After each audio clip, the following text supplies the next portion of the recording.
मी Manohar Pawar, TV one मराठीमध्ये आपले स्वागत। पाहूया आजचे वृत्त। दरिबडची तालुका जत जिल्हा सांगली येथे कोरोनाच्या पार्श्वभूमीवर गाव बंद।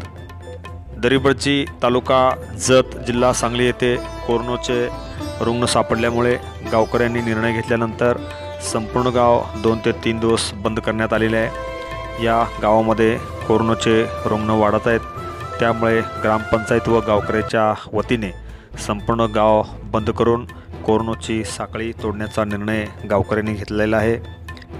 आमचे दरिबडची तालुका जत जिल्हा सांगली येथील टीव्ही वन मराठीचे प्रतिनिधी बाळासाहेब गुगवाड यांनी घेतलेला ग्राउंड रिपोर्ट आपण पाहूया।